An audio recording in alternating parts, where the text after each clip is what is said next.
Assalamualaikum warahmatullahi wabarakatuh. Kami dari kelompok Waalaikumsalam. 3, Angkatan 18, Latsar CPNS tahun 2025. Kali ini kita akan membahas profil tokoh yang mencerminkan nilai-nilai dasar berakhlak. Untuk itu, mari kita simak bersama.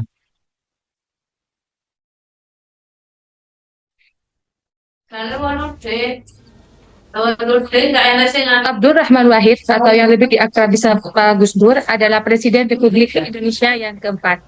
Gus Dur dikenal luas atas penghargaan yang diterimanya baik dari dalam maupun luar negeri, serta atas kontribusinya dalam bidang kebangsaan dan kemanusiaan. Ia menerima berbagai gelar doktor, penghormatan, dan penghargaan bergengsi lainnya. Selain itu, Gus Dur juga dikenal sebagai Bapak Pluralisme Indonesia karena pemikiran dan perjuangannya dalam mempromosikan toleransi dan penghargaan terhadap keberagaman.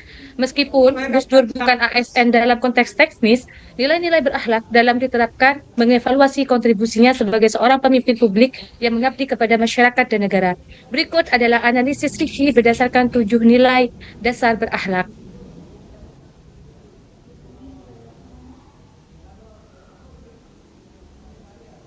Analisis nilai pertama adalah berorientasi pelayanan, mengutamakan pelayanan prima demi kepuasan masyarakat dengan sikap ramah, cekatan, solutif, dan dapat diandalkan. Gus Dur dikenal sebagai pemimpin yang sangat peduli pada pelayanan kepada masyarakat, terutama kelompok marginal. Sebagai presiden, ia berupaya melindungi hak-hak minoritas seperti komunitas Tionghoa dan mencabut Inpres nomor 14.967 yang melarang perayaan Imlek dan diskriminasi terhadap warga Tionghoa. Tindakan ini menunjukkan komitmennya untuk memenuhi kebutuhan masyarakat yang terpinggirkan sejalan dengan prinsip pelayanan prima. Gus Dur juga sering turun langsung ke masyarakat, mendengarkan keluhan dan berusaha memberikan solusi meskipun seringkali dengan pendekatan yang tidak konvensional seperti humor dan dialog terbuka. Kebijakan membuka hubungan diplomatik dengan Israel untuk perdamaian dan kepentingan masyarakat Palestina menunjukkan pendekatan solutif yang berani meskipun kontroversial. Yang kedua adalah nilai akuntabel. Gus Dur bertanggung jawab atas tindakan dan keputusan dengan transparansi, kepatuhan pada hukum, dan tidak menyalahgunakan wewenang. Sebagai presiden, Gus Dur menunjukkan akuntabilitas dengan berani mengambil keputusan sulit, seperti meminta maaf atas pembantaian 1965 sampai 1966 dan mendorong penyelidikan kasus pelanggaran HAM. Namun, masa kepemimpinannya juga diwarnai kritik atas kurangnya transparansi dalam beberapa kebijakan, seperti pengelolaan ekonomi yang dianggap kurang terstruktur. Meski demikian, ia tidak dikenal menyalahgunakan kekuasaan untuk kepentingan pribadi, melainkan berfokus pada kepentingan publik meskipun keputusannya sering kontroversial. Contoh, upaya membentuk Komisi Kebenaran dan Rekonsiliasi untuk menyelesaikan kasus pelanggaran HAM masa lalu menunjukkan komitmennya pada akuntabilitas sejarah. Kemudian nilai yang selanjutnya adalah kompeten. Kompeten adalah memiliki keahlian, pengetahuan, dan keterampilan yang relevan serta terus meningkatkan kompetensi. Gus Dur adalah seorang intelektual dengan pengetahuan mendalam tentang agama, budaya, dan politik. Sebagai Ketua Umum PBNU, ia memodernisasi organisasi dengan pendekatan inklusif dan pluralis. Ia juga aktif menulis artikel dan buku, menunjukkan kemampuan analisis yang tajam. Sebagai presiden, wawasannya tentang pluralisme dan demokrasi membantu Indonesia melalui masa transisi pasca Orde Baru. Contohnya, tulisan-tulisan Gus Dur tentang pluralisme dan demokrasi serta perannya dalam membangun dialog antar agama serta menunjukkan kompetensi intelektualnya yang luar biasa. Poin selanjutnya adalah harmonis.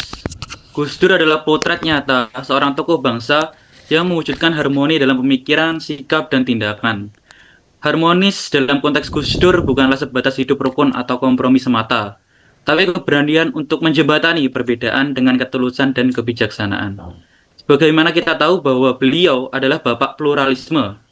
Julukan ini disematkan karena beliau dikenal sebagai tokoh yang sangat gigih, memperjuangkan nilai-nilai kebinekaan, hak asasi manusia, dan kesetaraan hak warga negara, terutama dalam konteks keberagaman agama dan budaya di Indonesia. Dalam diri Gus Dur, kita belajar bahwa menjadi harmonis bukan berarti menyeragamkan, tapi menghargai dan menguatkan perbedaan agar jadi kekuatan bersama. Warisan pemikiran dan teladan beliau tetap relevan hingga hari ini, menginspirasi kita untuk terus membangun Indonesia yang damai, adil, dan penuh kasih.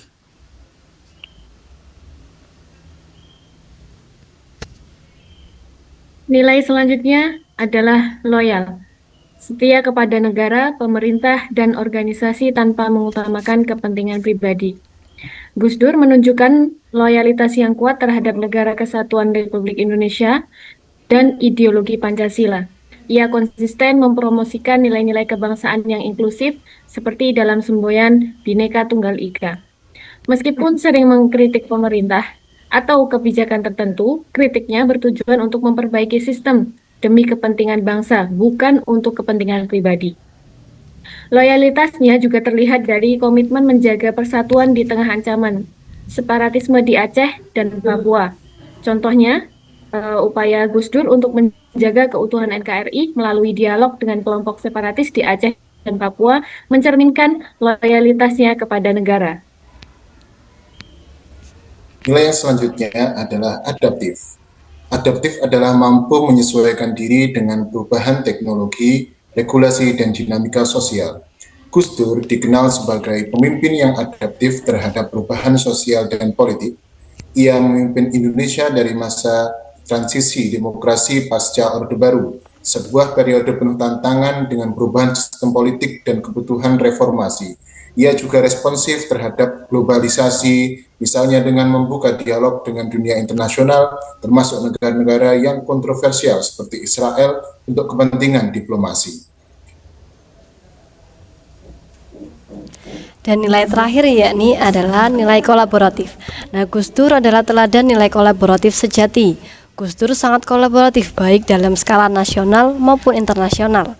Sebagai Ketua PBNU, ia membangun kerjasama dengan berbagai organisasi masyarakat, termasuk juga non-muslim, untuk mempromosikan toleransi. Pembentukan forum komunikasi antar umat beragama ini untuk menyelesaikan konflik antar umat beragama di Indonesia, dan itu merupakan wujud nyata sikap kolaboratifnya.